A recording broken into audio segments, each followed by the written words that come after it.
Mga igsuon mayong adlaw kanatong tanan.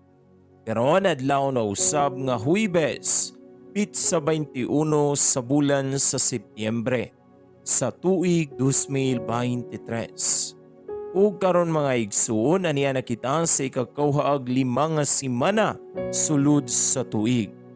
Sa ngalan samahan sa Anak ug sa Espiritu Santo. Amen.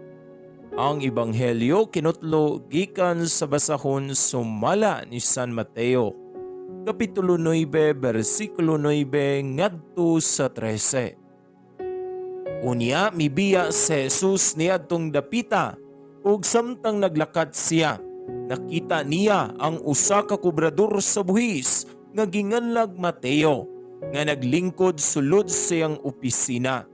Miingon si Jesus kaniya, "Sunod ka nako." Og mitindog si Mateo og misunod kaniya. Samtang nagkaon si Jesus dito sa balay ni Mateo, may daghang kobrador sa buhis ug mga makasasala nga miduol og misalo kaniya og sa iyang mga tinunan. Nakakita niini ang pipila ka mga Pariseo og miingon sa iyang mga tinunan, "Nganong nakigsaluman ang inyong magtutudlo sa mga kobrador sa buhis ug sa mga makasasala?" Nakadungog si Jesus kanila og mitubag, "Ang mga tawo nga walay sakit, wala magkinahanglag doktor, kundili ang masakiton ra. Lakat og susiyan ninyo kung unsay kahulugan niining bahina sa kasulatan nga nag-ingon, wala ako magkinahanglan og mga halad nga mananap, kundili kaluoy.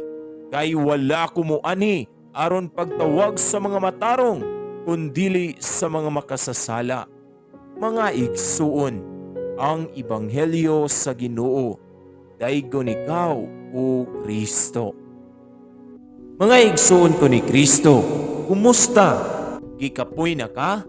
Padayon lang sa pagtikang paabante sa imo nga mga lakang sa dalan nga naay Dios sa atong kinabuhi.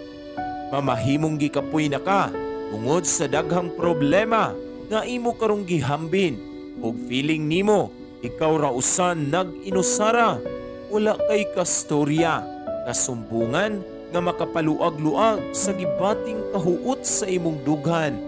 Igsuon ko ni Kristo, ayaw bayag buhi sa kutay sa pisi nga nagsumpay sa atong pagtuo ug pagsalig sa Dios.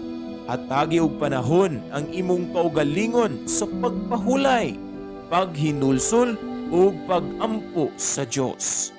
Dasiga ang imong kaugalingon nga mubangon sa imong pagkadagma ug hinumdumi kini nga ang Dios dili ka maong mupasagad kung kita kaniya andam lang moalagad.